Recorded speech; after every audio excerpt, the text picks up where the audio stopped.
The storm raged outside as Sarah stood in the doorway of the penthouse, drenched and desperate, clutching her sleeping daughter against her chest. She'd sworn she'd never ask him for anything, but tonight pride meant nothing when her child had nowhere to sleep. Across the marble foyer stood Daniel Brooks, the CEO she'd once worked for, the man who'd fired her 3 months ago. Their eyes locked, and she forced out the words that burned her throat. "Can I stay here just for tonight?" His expression was unreadable as thunder crashed overhead. The silence stretched unbearably. Then his jaw tightened, and he opened his mouth to give an answer that would shatter everything she thought she knew about him. But before I reveal what happened, if you believe in stories about redemption, unexpected kindness, and second chances, smash that like button and subscribe to Hopeful Stories. You won't want to miss how this unfolds. Sarah Mitchell had always believed she could handle anything life threw at her, but tonight proved her wrong. The shelter was full, her car had died 6 blocks away, and her 3-year-old daughter Emma was burning with fever in her arms. Rain soaked through her thin jacket as she stood outside the luxury apartment building where Daniel Brooks lived, the same man who terminated her employment without explanation 3 months ago.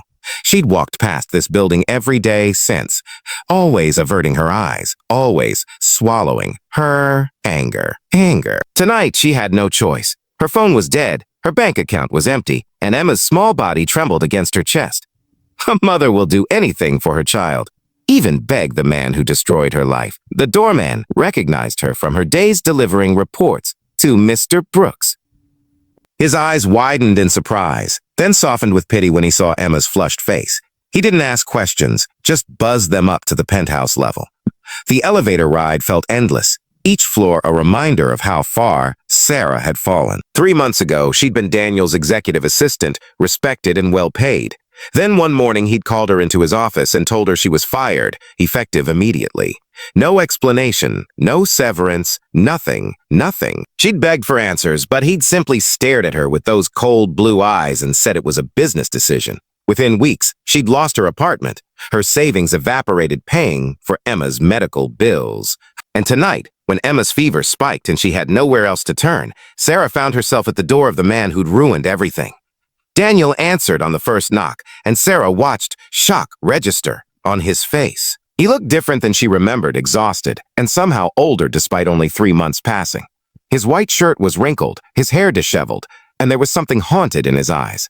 For a moment, neither spoke. Then Emma whimpered, and Sarah found her voice. "She's sick." "The shelter is full. My car broke down. I have no one else to call." The words came out mechanical, stripped of emotion. "I just need one night. Please. I'll leave first thing in the morning." She hated the desperation in her voice, hated that she was asking him for anything. But Emma's fever was climbing, and pride didn't matter when your child was suffering. Daniel's expression shifted as he looked at Emma, something flickering across his features that Sarah couldn't identify. Then he stepped back, opening the door wider. "Come in."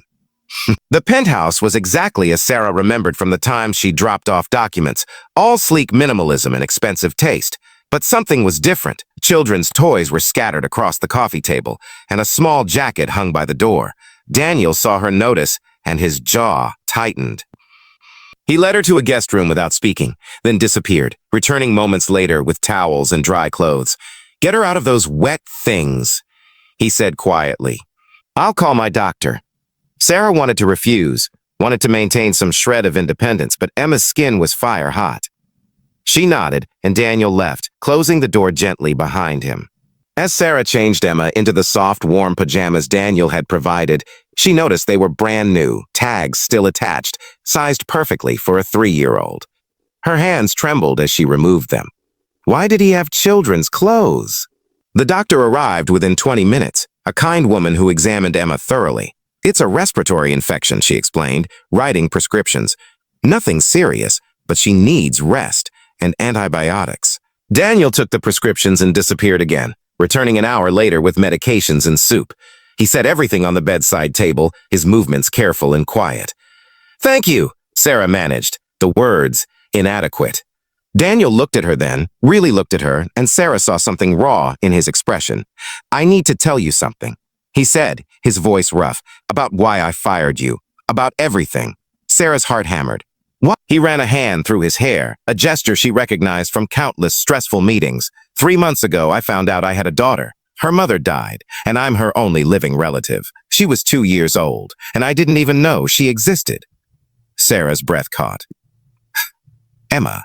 I named her Emma too, and when I saw her for the first time, terrified and alone, all I could think about was how unprepared I was, how my life had to change completely. He looked at Sarah with eyes full of regret. You were brilliant at your job, Sarah, the best assistant I'd ever had.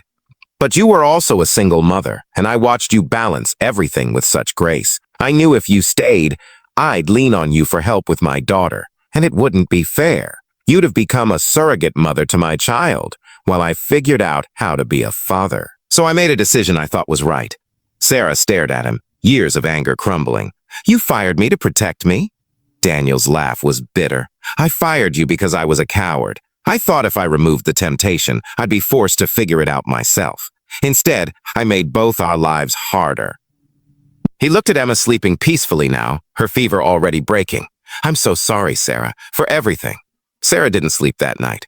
She lay next to Emma in the comfortable guest bed, watching her daughter's chest rise and fall steadily, processing everything Daniel had told her. The anger she'd carried for 3 months felt different now, complicated by understanding she hadn't wanted. When morning came, she found Daniel in the kitchen making breakfast while a small girl with his blue eyes sat at the counter eating cereal. The child looked up as Sarah entered, and Sarah's heart squeezed at the uncertainty in her expression. This is my daughter, Lily, Daniel said softly. Lily, this is Sarah. She's staying with us for a little while. Lily studied Sarah seriously, then smiled. Does she have a little girl, too? I heard someone coughing last night.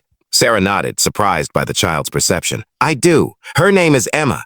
Lily's face brightened, like in the princess movie. Can I meet her? Over the next few hours, as Emma's fever continued to break and the rain finally stopped, Sarah watched Daniel with his daughter. She saw his awkwardness, but also his fierce dedication. She saw him reading the same story 3 times because Lily asked, saw him patiently explaining why she couldn't have cookies for lunch, saw the love that transformed his usually stern expression into something tender and uncertain. When Emma woke feeling better, the 2 girls gravitated toward each other with the easy friendship only children possess. They played with Lily's toys while Daniel and Sarah sat on opposite ends of the couch, the silence between them heavy with unspoken words. Finally, Daniel broke it. I know I don't deserve to ask this, but I need help. Not just with Lily, though God knows I'm drowning. I need someone I can trust, someone who understands what it's like to build a life around a child's needs. He turned to face her. I want to offer you a job, Sarah, not as my assistant, as my chief operations officer. It's a position I just created, real executive power, real decision-making authority. The salary is 3 times what you made before, with full benefits, flexible hours, and childcare support. Sarah's mouth fell open. You're offering me a promotion? After firing me? Daniel smiled grimly. I'm offering you what you deserved 3 months ago, what I should have given you instead of pushing you away. And more than that, I'm asking if we can start over. As colleagues, as single parents who understand each other's struggles, maybe even as friends. Sarah looked at her daughter playing happily with Lily, at the apartment that could provide security, at the man who just revealed himself to be far more complicated than she'd imagined. Every logical part of her brain screamed that this was too much, too fast, too risky. But she'd learned over the past 3 months that pride was expensive and her daughter needed stability more than Sarah needed to be right. I have conditions, she said finally. Daniel straightened. Name them. She took a deep breath. Full transparency. No more decisions made for my own good without consulting me. If you have concerns, we talk about them. And this job has to be real, not charity disguised as employment. I need to know I'm earning my place. Daniel nodded immediately. Done? Anything else? Sarah glanced at the girls, at her daughter laughing for the first time in weeks. And sometimes, when our girls want to play together, we let them. They shouldn't suffer because we're figuring out how to work together. Something softened in Daniel's expression. I'd like that. Lily needs friends. She needs to know there are other kids being raised by single parents who are doing their best. He paused. I need to know that too. Honestly, over the following weeks, Sarah moved into a new apartment Daniel's company helped her secure, started her new position, and discovered that her former boss was genuinely trying to become a better person. She watched him stumble through parenthood with the same intensity he brought to business deals, saw him gradually relax as he learned that being a good father didn't require perfection. Their girls became inseparable, and slowly, Sarah and Daniel built something that looked like friendship. He asked her advice about Lily's tantrums, and she found herself calling him when Emma had nightmares. They traded babysitting duties and shared the exhaustion that came with single parenthood. One evening, 6 months after that desperate rainy night, Daniel found Sarah working late in her office. "Go home," he said gently. "Emma's having dinner with Lily and my housekeeper. Take an hour for yourself." Sarah looked up, struck by how natural this had all become. "Thank you for everything, for that night, for this job, for giving me a second chance." Daniel shook his head. "You gave me the second chance, Sarah. You could have walked away that morning and never looked back. Instead, you stayed. You let me prove I could be better." He hesitated. "I don't know what we're building here, but it feels like something important."